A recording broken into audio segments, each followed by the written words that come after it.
से दृश्य बहुत ही खूबसूरत देखने को मिलता है और यहाँ से आप पूरा उदयपुर शहर देख सकते हैं।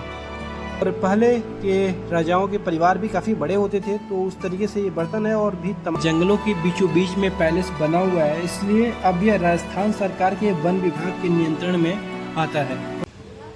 जय हिंद दोस्तों, हम पहुंच गए हैं उदयपुर, जो राजस्थान का प्रमुख पर्यटन स्थल है और इसको दोस्तों झीलों का शहर भी बोलते हैं। दोस्तों यह अपने इतिहास, संस्कृति और आकर्षक स्थलों के लिए जाना जाता है। दोस्तों इस व्लॉग में हम उदयपुर के टॉप 5 टूरिस्ट प्लेस एक्सप्लोर करने वाले हैं।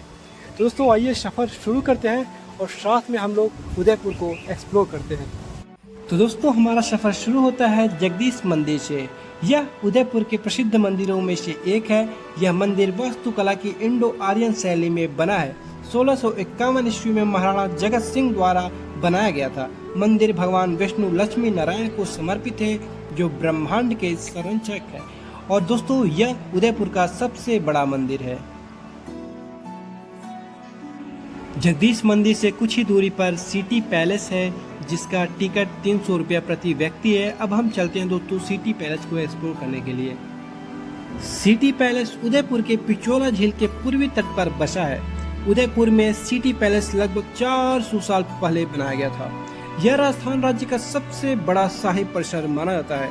1559 में महाराणा उदय सिंह और उनके उत्तराधिकारियों द्वारा उदयपुर शहर की स्थापना के समय महल को रखा गया था। महाराणा उदय सिंह इसी महल में रहते थे और अपने राज्य का संचालन करते थे। 1572 ईस्वी में महाराणा उदय सिंह की मृत्यु के बाद उनके पुत्र महाराणा प्रताप ने उदयपुर में सत्ता की बागडोर संभाली। इसलिए महाराणा प्रताप से संबंधित तमाम चीजें आपको यहाँ देखने को मिलेंगी। महाराणा प्रताप के समय जो युद्ध में औजारे यूज किए जाते थे, चाहे वो तलवार हो, भाला हो या फिर बंदूक हो, वो सब चीजें देखिए यहाँ पर संजो कर रखा गया है। क्योंकि राजस्थान में गर्मियाँ ज़्यादा होती हैं, इसलिए आप बारिश के समय या फिर सर्दियों में नवंबर से मार्च के बीच में आप कभी भी सिटी पैलेस का आनंद लेने आ सकते हैं। सिटी पैलेस घूमने के 2 तरीके हैं। पहले आप खुद से पूरा सिटी पैलेस देख सकते हैं और दूसरा आप वहीं से गाइड कर सकते हैं। खुद से घूमने में 1 घंटे समय लग सकता है और आप गाइड करते हैं तो 1 से 2 घंटे का समय लग सकता है, क्योंकि गाइड आप करते हैं तो वो हर चीज़ इसके बारे में जानकारी उनको रहता है, तो वो आपको पूरी जानकारी देते हैं। तो इसलिए आपको गाइड लेते हैं तो आपको ज़्यादा टाइम लगता है।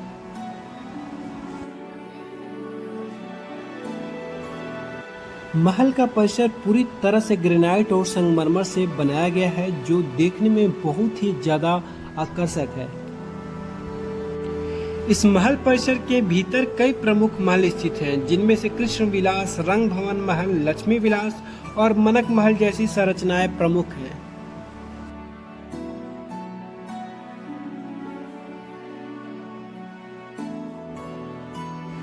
दोस्तों यहाँ हिंदुस्तान के अलग अलग राज्य से तो पर्यटक हर वर्ष लाखों की संख्या में घूमने के लिए आते ही है। साथ ही साथ विदेश से भी हजारों की संख्या में पर्यटक प्रत्येक वर्ष सिटी पैलेस का लुत्फ उठाने आते हैं। अब ये देख रहे हैं दोस्तों, ये पूरा शीशे का महल बना हुआ है। ये अलग ही तरह की आकृति आप देख रहे हैं, जो बहुत ही आकर्षक है।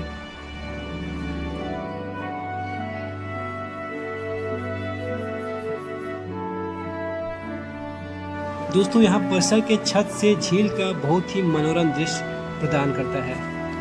अब जब हम परिसर के छत से दूसरे साइड आते हैं तो यहाँ से दृश्य बहुत ही खूबसूरत देखने को मिलता है और यहाँ से आप पूरा उदयपुर शहर देख सकते हैं। और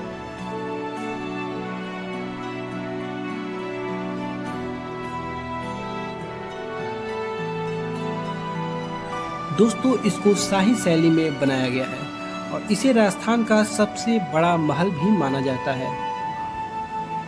अब दोस्तों हम चल रहे हैं महल के निचले हिस्से में और ये पतली सीढ़ियाँ होते हुए जाना होता है, जो हमको एक बार फिर से पुराने ज़माने को याद दिलाती है कि पहले के ज़माने में किस तरीके से सीढ़ियाँ होती थी।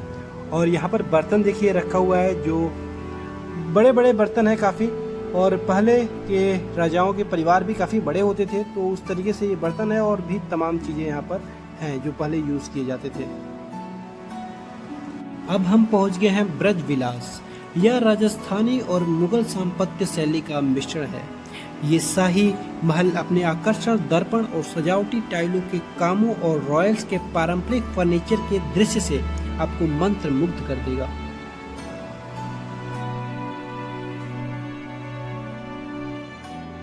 अब हम चल रहे हैं पिचोला झील। पिचोला झील उदयपुर के आकर्षक स्थलों में से एक है।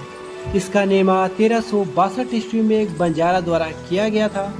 बाद में महाराणा उदय सिंह ने हरी भरी पहाड़ियों की पृष्ठभूमि के साथ इस झील के आकर्षण से प्रभावित होकर झील के किनारे उदयपुर शहर का स्थापना की और फिर साथ ही साथ झील का विस्तार भी किया। यहाँ पर आप शाम को बोटिंग का लुत्फ भी उठा सकते हैं।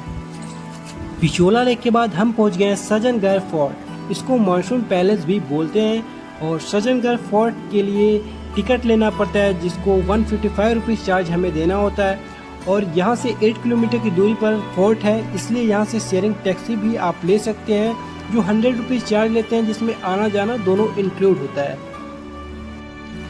दोस्तों, यह उदयपुर शहर के पहाड़ी क्षेत्र में स्थित है। मेवाड़ राजवंश के महाराजा सज्जन सिंह के नाम पर इसका नाम सज्जनगढ़ रखा गया है और इसका निर्माण 1884 ईस्वी में किया गया था।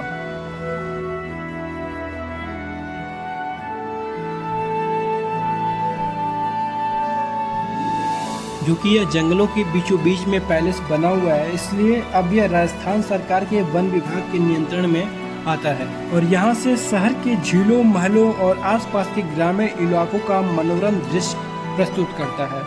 दोस्तों, ऐसा कहा जाता है कि यह मुख्य रूप से मानसून के बादलों को देखने के लिए बनाया गया था, इसलिए यह मानसून पैलेस के रूप में लोकप्रिय है। दोस्तों, अब हम पहुंच गए हैं बागोर की हवेली। श्री अमरचंद बड़वा, जिन्होंने 1751 से 1778 ईस्वी के अवधि के दौरान महाराणा प्रताप सिंह, राज सिंह, अरि सिंह और हमीर सिंह के शासनकाल के दौरान मेवाड़ साम्राज्य के प्रधानमंत्री के रूप में कार्य किया और बागोर हवेली का निर्माण किया। दोस्तों, यहाँ प्रत्येक दिन शाम को 7 बजे से 8 बजे तक राजस्थानी संस्कृत प्रोग्राम होते हैं, जिनका लुत्फ आपको जरूर उठाना चाहिए।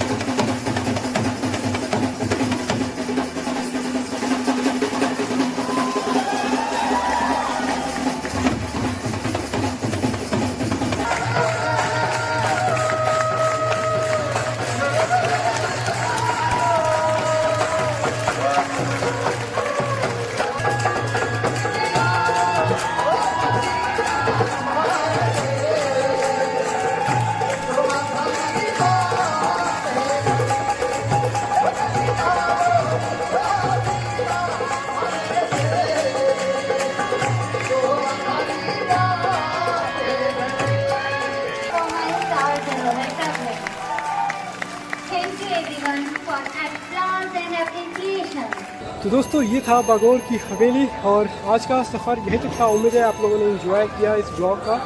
आपसे मिलते हैं फिर किसी नई जगह, फिर नए ब्लॉग में। जय हिंद।